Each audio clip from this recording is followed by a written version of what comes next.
Fellow landlords, as many of us have become aware over the last few years, tenants have become emboldened.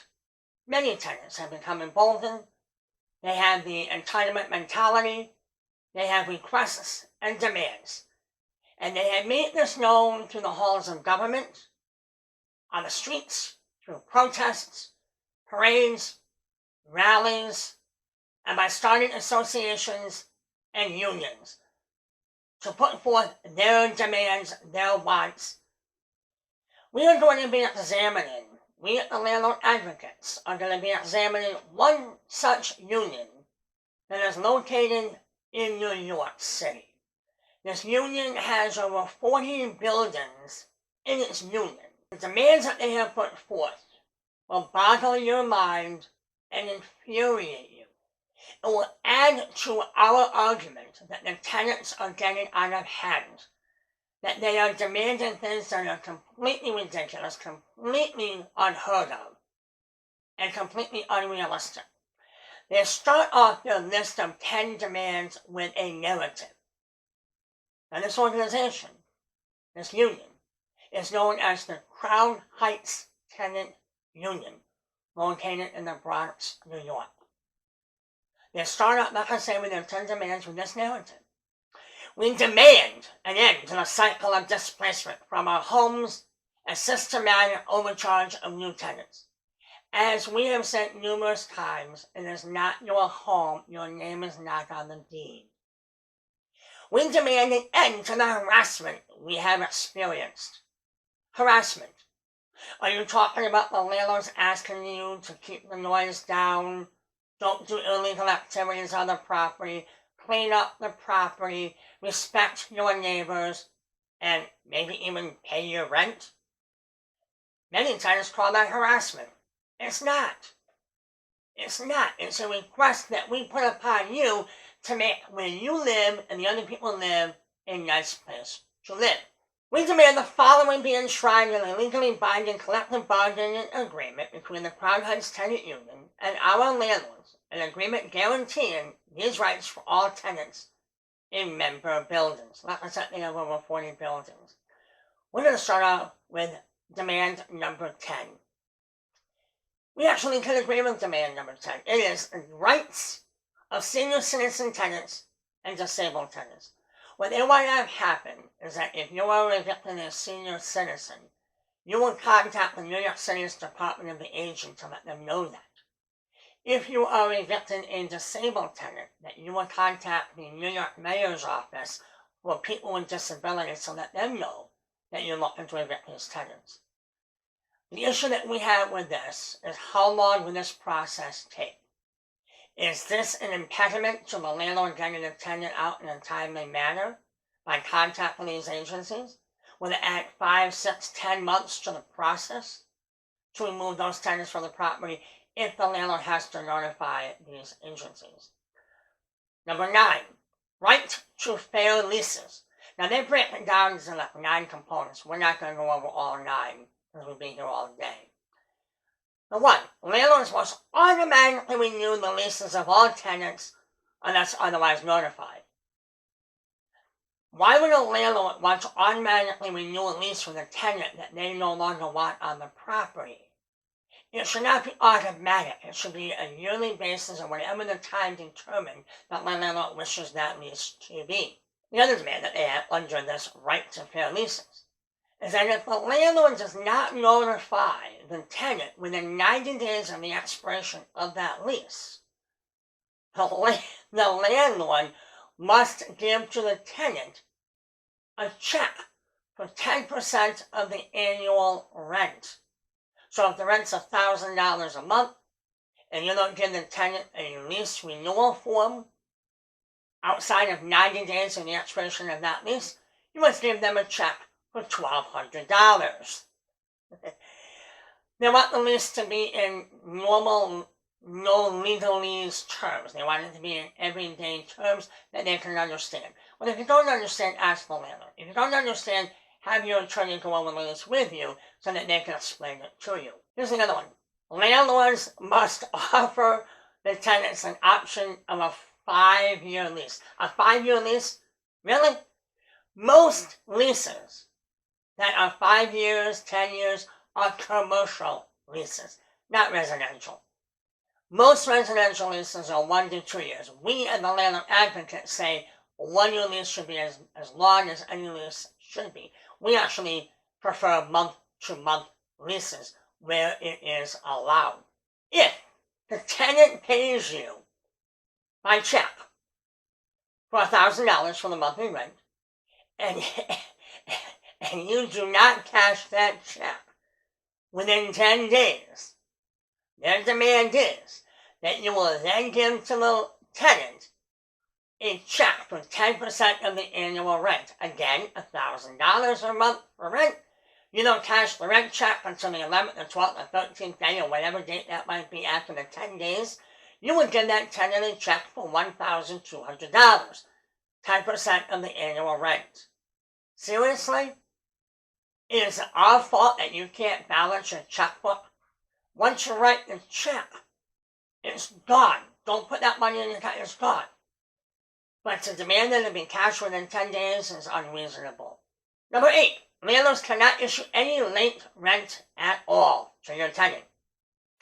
Also, what they want is that the landlord cannot give you any paperwork whatsoever regarding late rent until 3 months into you are not paying the rent on time. They can give you a warning, hey, you're 3 months behind in your rent, you need to pay us now, come on now.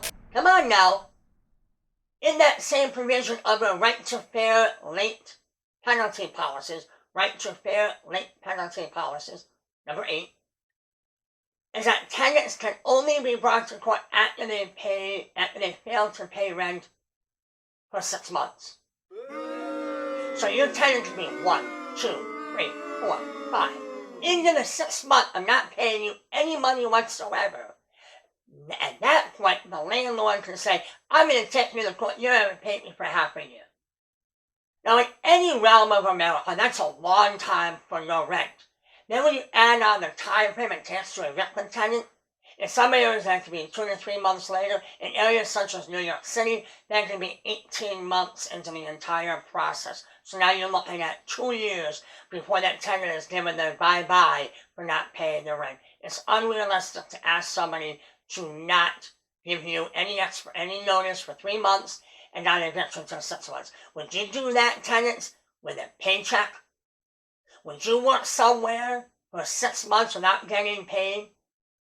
Would you not give a notice to your employer for 3 months without getting paid? No, you do that in the week that you were getting paid or every other week. Whenever your pay schedule is, if you don't get that check on that Friday, you're going to be telling your employer, hey, where's my pay? You owe me. I worked. But I guess landlords aren't entitled to that same privilege that you want as an employee. Number 7, right to organize. Tenants have right to have tenant meetings in the lobby. That's fair. As long as it meets fire code, that's fair. Landlords must post tenants' rights in this contract in the building. If the association, the union, and the landlords agree to all of this, then posting it in the lobby and tenants' rights, okay. The tenants are going to get that information, tenants' rights, from so many organizations that you're not going to stumble them by not giving it to them. You might as well put it up there. So number 7, right to organize, not really an issue. Number 6 will blow your mind. Regarding buyouts, cash for keys. If you, the landlord, want to buy out your tenant, you're only allowed to give them that notice but once. Landlords can only ask tenants if they would like to accept money to move out once. That's it, just once. Now here's a doozy. Section B of that demand. Any landlord offering to buy out a tenant must be at least 5 years rent after renovations for tenant's apartment at current market rent. So if we're talking that the rent again is $1,000 a month, as we understand this to be, then if I, the landlord, want you, the tenant, to get out and I'll give you cash for keys, I can give you 5 years worth of rent for that apartment after renovations. Let's just say no renovations at all. That means I, the landlord, had to cut you a check for $60,000 to get out of that apartment? Whatever group, whatever people that put this provision together as part of these 10 demands, what were you smoking? What were you drinking when you came up with this absurd demand that you want 5 years worth of rent to get your butt out of that apartment? Yes, I was going to say something else, but we don't want to go there. Get your butt out for 5 years worth of rent? We don't think so. Number 5 is a right to rent history. In New York City, there's a rent history that can be demanded.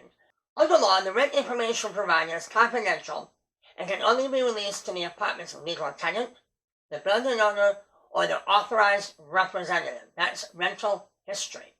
That's part of what the Crown Heights wants. They want it also to be posted online. They want the rental history. Basically what this is, landlords, is an autopsy of the history of that apartment. Landlords must also show prospective tenants their legal department with Division of Housing and Community Renewal rent history when they're showing that apartment. Okay, you want us to show you the history of that rental apartment? Then we want you to show us your rental history. We want to know whether or not you've been evicted. We want to know if you already rent to your tenants. To your landlords, current or past. We want to know. You want to know our history? We want to know yours.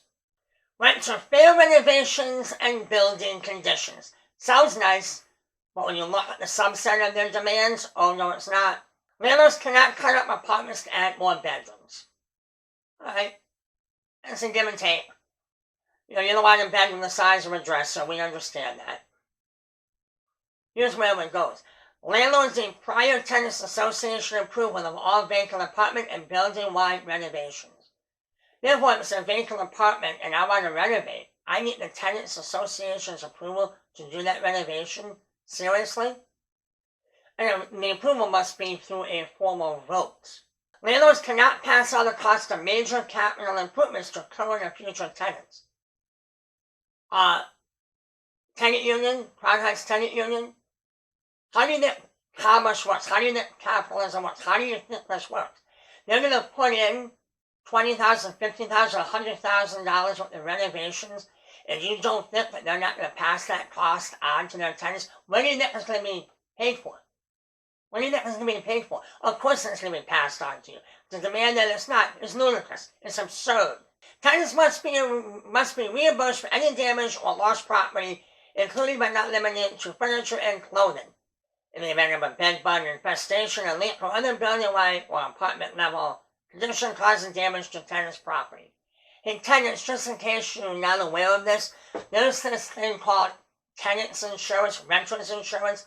You can pay for that, and it's minimal, maybe $100 a year at best. You can get the insurance to cover all those things that you're mentioning right there. Why should the landlord pay for that, especially if the damage was caused by you or a friend or a guest inside that apartment, or a leak that you caused, or something that you never notified the landlord of that the landlord needed to fix? In the event of an infestation of bedbugs or any other infestation, the landlord must notify all building tenants of an infestation, but they are not allowed to tell where the tenant where it came from, the apartment number, or who the tenant was that created this bedbug infestation. For one, if I live in an apartment building, I want to know, because it might be a friend, it might be somebody who's inviting me over tonight for dinner in their apartment, and they have bed bugs. I want to know. Yeah, of course I want to know, because I'm not going. Number 3, rights of current residents. Tenants will be granted preference for within building transfer before the other can rent to other tenants. Well, how long does that time frame come? If I put up a poster that we have an apartment in a building that's 5 blocks over that fits into this union and you want to move in, how much time do I have to give?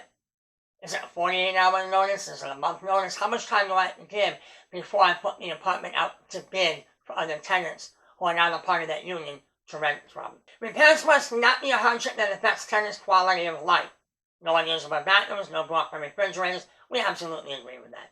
Tenants should not have to deal with unusable bathrooms, broken refrigerators, ovens, heating systems, hot water. They absolutely should not. Repairs and renovations must be made equally across apartments for old and new tenants. So therefore, all of these repairs that may be done, or renovations we should say, that are done in one apartment must be done in all of the apartments whether they need it or not. That is an unjust expense that this tenant union wants to put on landlords. That's very unjust. The other one that they have. The same high-quality materials must be used in all repairs and renovations, equally across all apartments. High-end quality materials. What are you talking about? Are you talking about that instead of having a laminate countertop, that you want granite? Are you talking about instead of having a pine bathroom door, you want a solid oak bathroom door? Are you talking about rather than having a $9 handle, you want a $50 handle to your bathroom door, your apartment door?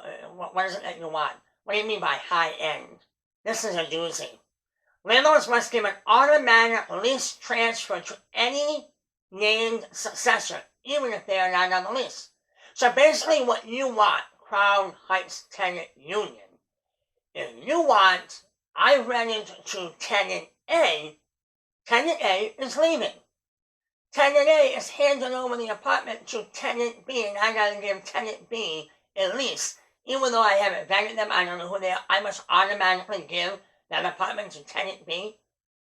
Who owns this building? The tenant or me? I own it. I shouldn't have to decide and follow the rule that you want, that I must take that individual into that apartment when I don't know who that person is and I don't want him there? You're telling me who I have to put in my building? The landlord cannot interfere with any agency, Department of Housing and Community Renewal in doing any inspection. We agree with that. If the inspectors have to come in and inspect the apartment, don't hinder them, let them do their job.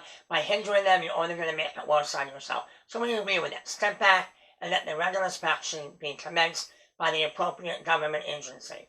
Landlords have 48 hours to respond to any inquiry.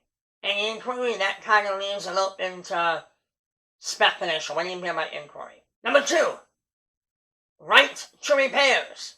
Repairs must be done promptly with a 48-hour response time, maximum, to begin work and any repairs. Alright, we can kind of go along with that, depending upon the repair. We can go along with that. Landlords cannot force tenants out to move out during tenant repairs. You can't tell them to get out. Well, if the repairs are so grievous that need to be done that will make the apartment unlivable, then yes, you need to move out temporarily, maybe at the landlord's expense. You have to, especially if you caused the problem, the landlord should not have to pay to move you out at all. But if it's something that did happen that was out of your control, then yes, the landlord will move you out temporarily at their expense so that they can do the repairs in your apartment, and when they are done, you move back in. We don't have a problem with that. Here's where we have a problem with the demand on the right to repairs. All repairs will be done by licensed and union contractors. We have a problem with that in twofold. Number 1, licensed. In many areas across America, and in particular in New York, it is not necessary to have a licensed contractor. Maybe just a permit, yes, but not a license. Then when you mention union contractors, how dare you demand that those who are doing the repairs on these properties are union members? That's unfair. There should not have to be a union member. Because quite frankly, as many of us know, when you're a member of a union, you usually make a lot more money than if you're not a member of a union. So therefore, the cost of the landlord will go on up. And with that going up, as you stated in one of your earlier demands, those improvements cannot be passed on to the tenant, current or future tenant.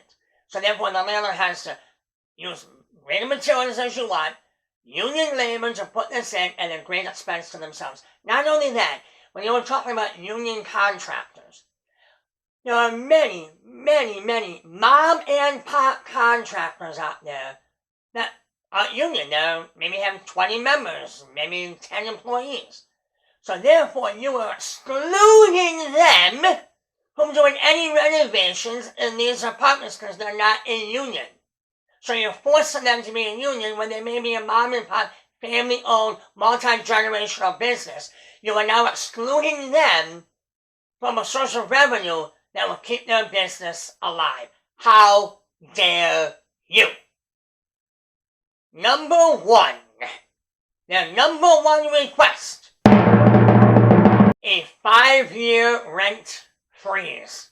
Yes. A 5-year rent freeze. Landlords must not raise the rent in any apartment, including both rent-stabilized and non-stabilized apartments, for 5 years. The current rent in all apartments shall be the ceiling rent for 5 years. After the expiration of the 5-year rent freeze, rents in all apartments, rent-stabilized and non-stabilized alike, shall rise only at the proportion set by the Rent Guidelines Board for rent-stabilized apartments. So therefore, you have a rent-stabilized apartment. That's a ceiling that you only can charge for the government. In other areas that are not rent-stabilized, you might be able to raise the rent $150, $200, $300 a month. But in a rent-stabilized apartment, it might be only $30 a month or $20 a month. So now, therefore, in the non-stabilized apartments, you cannot raise it as much as you would like. You have to keep it down to the rent-stabilized level. As we have seen here, these are 10 demands that they're putting forth. And these people are located, this union is located in New York City, which quite frankly is a bastion of tenant advocates and government leaders who are very much on the side of tenants. Not on the side of right and fair, but on the side of tenants. We've seen this repeatedly through Zoom meetings, through news conferences, through other venues of social media and not all social media. We have seen how the government leaders in New York City coddle to and cradle a lot of the tenants in that area. And in a lot of areas across America that go in that left-leaning direction, that's what they're doing. This is a detriment not only to landlords, it's a detriment to good tenants, not only in New York, not only in New York City, but it's a detriment to tenants all across America. Now, as we share these demands with you so that you are aware of what some of these people are asking for, and they're asking for more and more as days go on. Let your voice be heard. Share it here on social media. Contact your legislators, local legislators, state, county, federal representatives, and let them know these demands cannot be met. It's unrealistic, it's unfair, it is just plain wrong.